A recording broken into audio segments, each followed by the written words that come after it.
Em um mundo onde a magia entrelaça-se com a realidade, objetos aparentemente inanimados ganham vida e personalidade. Um antiquado relógio de bolso sussurra segredos do passado, enquanto uma luminária mágica dança ao ritmo da música invisível do universo. Nas ruas de uma cidade encantada, livros sussurram contos esquecidos, as cadeiras de balanço compartilham história dos antigos que conversavam nas noites escuras. Neste reino onde cada objeto é imbuído de uma faísca de consciência, uma jornada fascinante se desenrola, revelando amizades improváveis entre humanos e os seus companheiros inanimados. Você estaria disposto a conhecer um pouco mais dessas histórias, desses objetos inanimados? Quer então criar objetos cheios de vontade? Então sim, bora!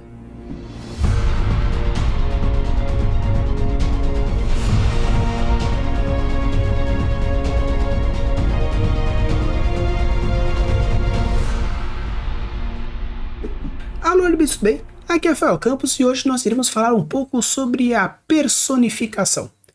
A personificação ou personificação de objetos nada mais é do que uma figura de linguagem onde nós damos vida, características humanas para objetos, animais, ideias, conceitos. Então, de uma forma geral, quando a gente fala sobre a personificação, a gente atribui algumas caracterizações, tornando de uma forma diretas, indiretas, parciais, para esses seres que antes não possuíam vida e apenas tinham como uma principal ideia a contextualização de alguma coisa. Então, quando a gente fala sobre esses conceitos de criação de personagens, é algo que você pode empregar aqui e não tem problema nenhum. Por quê? Quando falamos de personificação de uma forma direta, estamos basicamente construindo personagens. Vamos lá, falar um pouco sobre a personificação de forma direta. A forma direta, basicamente, você realmente está construindo personagens. Você vai pegar algum objeto, vai pegar algum animal ou um sentimento e você vai pôr uma vida humana nele. De alguma forma ou de outra, existem diversos pontos a ser trabalhados. Você pode construir realmente uma espada que antes era uma espada e se tornou agora um ser humano, por exemplo, como acontece em Bleach. Você pode fazer como acontece em Divertidamente, onde você coloca pequenos seres humanos que representam alguma emoção dentro da cabeça dos personagens. Você pode fazer também como acontece em Bela e a Fera, seja de uma forma um pouco diferente, onde antes tinha seres humanos que foram transformados, amaldiçoados e com isso se tornaram objetos. Mas a escolha de objetos, o como é descrito, como se comportam e as escolhas de todas as ações está diretamente relacionado com uma forma de personificação de uma forma direta. Então, se por acaso você coloca um atributo de uma característica humana, como por exemplo, a presença de olhos, de braços, de consciência, percepções, conhecimento, inteligência, sabedoria ou qualquer outro atributo relacionado a esse humano, você está realmente colocando caracterizações de personagens.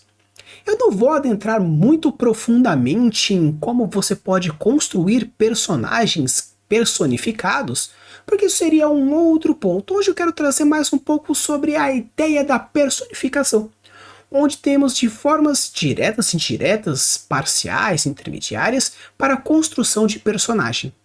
Outro ponto interessante, quando a gente pensa numa forma mais direta, são as ações humanas. Falar, sussurrar, correr, sangrar. São ações, juntamente com características, que te trazem mais um outro elemento. Uma espada em si, quando corta, ela não sangra, mas um objeto personificado, aí sim já é interessante. Se nós temos uma harpa que tem como a sua principal característica a vontade de cantar, você pode colocar que o que seria o desafinar seria talvez um rompimento de uma das cordas. Isso faz com que traumatize aquela pessoa da mesma forma que traumatiza um instrumento. Então é interessante que quando você construir personagens que têm como ideia a personificação, é algo interessante que você pode colocar e construir personagens de formas diretas onde existe esse embasamento muito forte. Eu quero construir um príncipe que ele seria a personificação da coroa, por exemplo, onde o rei seria a personificação do trono, Então a ideia é você construir personagens que têm diversos elementos que trazem essa inspiração, ou simplesmente colocar vida propriamente dito. Como eu falei para vocês, existe, né, no Divertidamente, existe no Bleach, existe no Abelha Vera, ou qualquer outro objeto que você conheça que tenha a sua vida, que tenha vontade. Claro que muitas vezes um pequeno objeto pode ter uma criação tanto imparcial, mas a gente vai ver isso depois. Porém, colocar também emoções dentro dessa forma é algo interessante. Um lago não fica triste. Porém, se por acaso você colocar vida nele, fazendo com que ele seque, você pode colocar realmente uma entidade. Ah, mas não é uma entidade em si, então não seria necessariamente uma personificação. Mas se você coloca um espírito ou alguma coisa que tem como objetivo trazer a vida e a forma de se comunicar daquele lago, é algo interessante. Muitas vezes acontece momentos opostos, mas você pode colocar que realmente aquilo, dentro da mitologia japonesa, por exemplo, objetos que passam de tantos anos, eles ganham vida e você pode utilizar isso como uma personificação. Claro que muitas vezes, utilizando esses yokais, você coloca características básicas de um yokai, porém, o que é interessante dentro desses yokais, especificamente de objetos, é você ter essa caracterização do objeto juntamente da personalidade. Se por acaso você tem um yokai que antes era um guarda-chuva, ele pode ter uma sensação, um ímpeto, por exemplo, de abrir toda vez que estiver chovendo, ou simplesmente utilizando como um princípio que não se pode abrir o guarda-chuva dentro de casa, que mesmo que esteja chovendo, ele cria uma dualidade, uma emoção, uma ansiedade dentro dele, porque está chovendo, preciso abrir, ou porque acontecia durante vários séculos, ou não pode, porque existe toda essa energia da lenda que não se pode abrir o guarda-chuva dentro de casa. Então, um guarda-chuva com dualidade, se ele abre ou se ele não abre, porque está chovendo, mas está dentro do local, então faz com que você gere essas coisas. Claro que quando você cria objetos vivos, animais vivos, dando emoções, dando caracterizações, dando ações humanas, você faz com que seja algo um pouco mais pro fantástico. Porém, você pode utilizar desses princípios para fazer um sci-fi, por exemplo, onde eu quero construir um robô que tenha um quesito muito mais personificador do que uma máquina realmente sem emoção. Tanto que os próximos, os pensamentos, que é uma das formas, como caracterização humana, como criações de emoções, como ações humanas e os pensamentos, que é a base da construção de um personagem, com isso você coloca os objetos de uma maneira bem mais direta. Então é bem legal porque você pode realmente fazer um espírito da arma, você pode fazer a entidade do lago, você pode fazer a essência da árvore, ou realmente criar personagens que nada mais são do que aquilo. Você tem aí diversas histórias, diversas lendas que uma coisa que tem muito amor e carinho, uma caneta que tem muito amor e carinho, né, a pessoa cuidou demais daquilo. E aquilo depois se torna um ser humano bonito, se torna um namorado, uma namorada, um protetor daquele ser, não deixa de ser uma personificação. Você tem um cachorro que fala, conversa, como parece, por exemplo, em Up, Altas Aventuras. Então você pode fazer essa construção de personagens utilizando a personificação de forma direta. A ideia aqui é você entender que existe diversas formas de construção de personagens. E objetos podem ser personagens, como por exemplo acontece no Cortiço. Na história do Cortiço, de José Alencar, o Cortiço ele é o personagem principal. As histórias podem parecer muitas vezes não ter nexos uma com a outra, ou o ponto de vista pode ser um tanto estranho, algumas informações podem ter algum lapso, porque quem está contando é o prédio. E o prédio ele só sabe o que acontece quando acontece, ele não consegue ver o passado, não consegue ver o futuro, ele só vê o presente. Então ele conta o que acontece no presente e muitas vezes pode ser um que sem emoção porque é um objeto. Então é bem interessante como a forma de personificação aqui é de que o objeto tem pensamentos, o objeto tem emoções, o objeto tem as suas ações, ele julga, ele fala, ele faz isso, aquilo e outro. Porém, é um personagem que é um objeto. Então, se você troca uma pessoa que está cochichando assistindo tudo que está acontecendo, ou uma planta que está assistindo tudo o que está acontecendo, a grande diferença vai ser o ponto de vista. E como o ponto de vista depende do background, depende das suas ações, depende da sua criação e de quais são os princípios do personagem, os gênios lost e tudo mais, a grande diferença entre um objeto assistindo e uma pessoa assistindo é como ela julga, como ela fala, como ela entende, como ela percebe tudo aquilo que está acontecendo. Então, quando você for construir um personagem com o objetivo de fazer uma personificação direta daquilo, você coloca pensamentos, características, ações e emoções humanas dentro daquele objeto, daquela ideia, daquela ação. Então, por que não? Tanto que o que é interessante é que a Pixar, muitas vezes ela pensa assim, e se tal coisa fosse viva? E se tal coisa tivesse emoções? Brinquedos? Elementos? Carros? Robôs?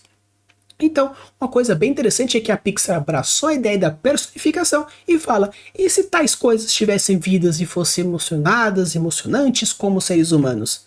E daí, a personificação da forma mais direta, mais pontual e realmente fazendo muito sucesso.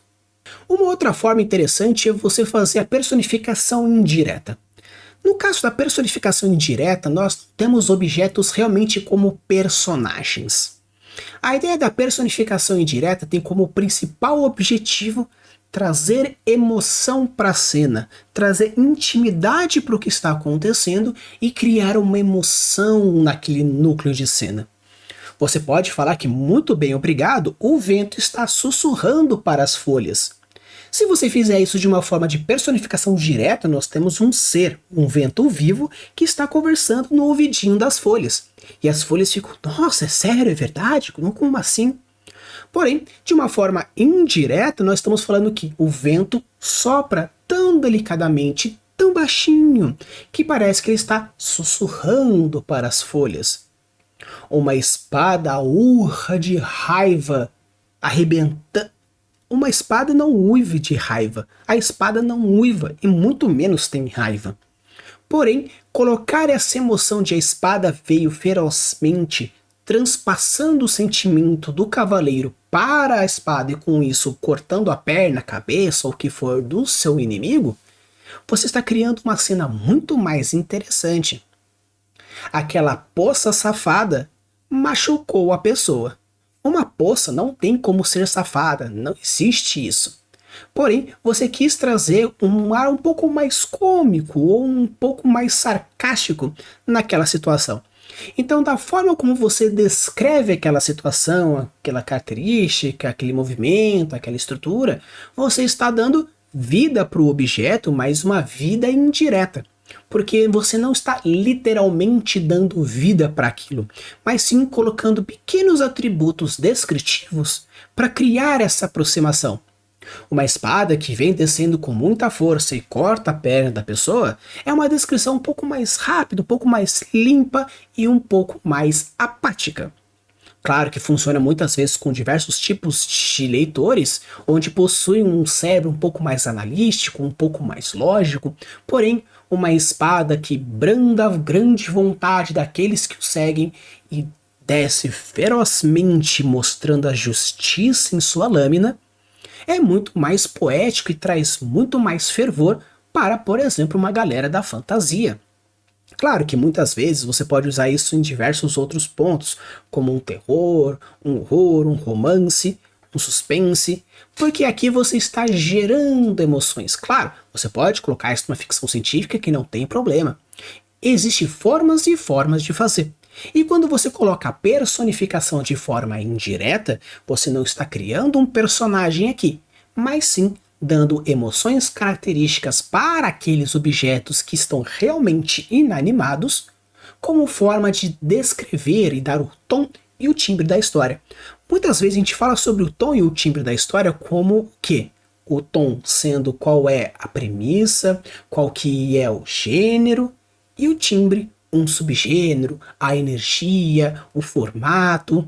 Então, se eu quero trazer algo onde naquela cena o tom da história ele é muito mais sombrio, eu posso fazer que a faca ria sarcasticamente ao adentrar no peito da pessoa, como forma de transcrever um pouco o pensamento do torturador, porque a faca não tem sentimento nenhum, Porém, você cria essa ligação indireta entre o personagem, a faca e o leitor, com o objetivo de mostrar um pouco mais de emoção naquele sentimento. Eu podia muito bem falar assim que X pegava o dedo da pessoa e cortava fora. Mas enquanto o Trink ele dedilhava nos tendões daquela pessoa como forma de arrancar fio por fio, como por exemplo o cortador de unha ou qualquer coisa, um serrote qualquer, ele cortava os tendões daquele dedo com a mesma doçura e leveza que uma menina arranca as pétalas perguntando se bem me quer, mal me quer. Você cria um sentimento de suavidade numa cena mais tensa, gerando uma hipocrisia, um sadismo, para criar uma cena diferente. Então você está comparando aquele alicate que está cortando os dedos fora da pessoa como uma menina apaixonada perguntando para a flor se bem me quer, mal me quer. Então é interessante que essa construção indireta dos objetos tem como objetivo, novamente, reforçar a cena. Você pode realmente fazer com que exista uma menina que seja a personificação de um cortador de unha que tem um objetivo sádico de cortar o dedo em momentos de, como por exemplo, faria um alicate na época da ditadura militar. Então o objetivo aqui não é você realmente criar um personagem como na forma direta, mas sim criar emoções, contextos, conceitos de forma indireta, utilizando essas mesmas características, emoções, pensamentos e reações. Uma forma interessante de você também pensar a personificação é a personificação parcial ou intermediária. No caso aqui, nós não temos um objeto vivo realmente, como acontece de forma direta, e também não são realmente uma figura de linguagem, um formatinho de se falar para criar uma cena com uma forma indireta. Nós temos a parcial, esse meio termo. Basicamente seriam realmente como objetos mesmo, que eles têm uma leve consciência, uma leve vontade, mas não necessariamente é algo muito explícito. A forma de fazer essa parcial, alguns consideram como a forma direta, porém uma ramificação da forma direta, que também não está errado, porque aquele objeto tem uma vida parcial. Um exemplo clássico que a gente pode trazer aqui, por exemplo, são as armas do Thor, o Mjolnir e o Rompedor de Tempestades. Por quê? O que nós temos aqui? O Rompe-Tormentas, na verdade. O que a gente tem aqui?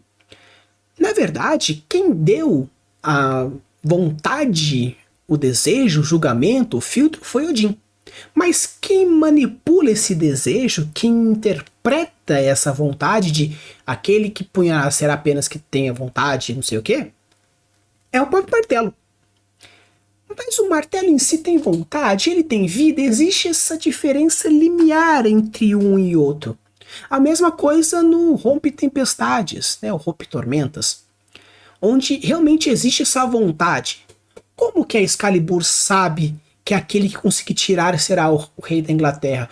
Ou melhor, como ela define que aquilo vai acontecer? Ela escolhe? Ou é algo predestinado? Ou o destino está ligado a isso? É uma vontade? Uma outra coisa bem comum, a gente pode pegar pelo menos até então, são algumas Akumas no Mi que aparece em One Piece, a fruta do diabo do tipo Zoan, que diz muito claramente que nós temos as criaturas que possuem a vontade própria, e com isso, ao despertar, precisa estar em comunhão. A própria história da Akuma no Mi do Luffy, que fugiu do governo mundial até encontrar o grande libertador. Mas como uma fruta foge, não é uma personificação direta. Ela não cria braços, perninhas e sai correndo. Mas também não é uma forma indireta para simplesmente criar um contexto. Realmente ela foge, ela tá lá, sei lá quantos anos, fugindo do governo mundial. Mas será que é o que? É o destino? É a vontade dela? É a distorção da realidade? São as pessoas? Então é interessante que seja a Mjolnir, Excalibur ou as Zoans dentro do mundo de One Piece, como que esses objetos têm vontade? Muitas vezes, como eu falei, é o que a gente coloca dentro de um sistema mágico suave e nebuloso, que é uma forma de você justificar dentro dos padrões do sistema mágico que você tá, porque no sistema mágico não necessariamente é o que? É magia, mas sim todo o seu sistema que justifica o fantástico. Então o interessante aqui é que Dentro da personificação parcial, intermediária, nós temos como principal objetivo ter um sistema mágico que justifica algumas coisas relacionadas à vontade de objetos, animais, etc., porém não como realmente entidades claras, como acontece na personificação direta, mas também não é algo superficial apenas para criar uma cena interessante, uma aproximação, como acontece de forma indireta. Então o legal, o da hora, o interessante dessa premissa da personificação é você entender que, utilizando dessas diferentes formas dessa figura de linguagem tão comum que é a personificação, você pode criar sentidos, conceitos, ideias, premissas, cenas maravilhosas. Quero fazer alguma coisa mais fantástica onde realmente aqueles objetos ganham vida? Perfeito! Forma direta e já era. Intersificação, você pode criar interações diretas, você pode criar uma personificação direta clássica, você pode dar vida ao objeto, você pode fazer referências na hora da criação. Existem diversas formas de personificar objetos, sentimentos, ideias, animais, etc. Mas se você quiser fazer alguma coisa que não necessariamente o objeto tem vida, mas você quer criar uma emoção, uma aproximação, uma interconexão, você coloca essas características, essas emoções dentro da cena que você quer colocar.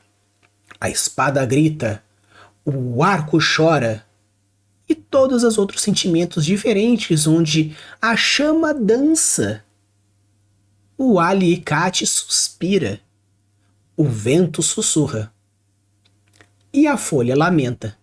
São sentimentos, percepções e emoções diferentes que na verdade você apenas está querendo utilizar dessa personificação para aproximar aquela situação, aquela cena do leitor. Você não vai se simpatizar com o vento, com uma folha, com uma árvore. Pode até ser que sim, mas de uma forma geral, não é algo que você realmente tem uma conexão direta. Nossa, quando eu fui árvore, realmente eu lembro. Não, mas quando você coloca esses sentimentos nesses objetos de forma indireta, você consegue criar essa aproximação. E caso você queira criar essa justificativa parcial dentro do seu sistema mágico, onde objetos possuem por diversos motivos, maldição, magia, vontade, destino ou qualquer outra coisa, dentro do seu sistema mágico suave e nebuloso, porque é o que mais consegue fazer, né? Que ele é o nebuloso, é o irracional, então não precisa de tanta justificativa. E é também no quesito de ser suave, para não utilizar tanto essa magia, porque senão você vai ter que explicar para não criar buracos. Então você pode utilizar dessa personificação indireta. Então, pessoal, espero que vocês tenham gostado dessa primeira premissa aí, dessa personificação, trazendo essa ideia. E se vocês gostaram, deixa o like, se inscreve no canal. E, obviamente, já quero avisar para vocês que já desde segunda-feira abriu o meu Catarse. Então, se você quer apoiar o canal de uma forma um pouco mais direta financeiramente, com diversas outras regalias interessantes, dá uma apoiazinha. Vem aqui lá no Catarse, colocar o link aqui na descrição para você dar uma olhada. E nós temos diversos planos, onde tem diversas coisas bem legais. Planos de comédia de 5 até 40 reais, com diversas coisas diferentes, onde você pode se aproximar mais da gente, da comunidade, e assim ter vantagens bem legais, principalmente quando começar para 2024, onde a chave vai virar e vai ficar bem legal. Use e abuse das suas criações e deixe os mundos cada vez mais incríveis. Valeu!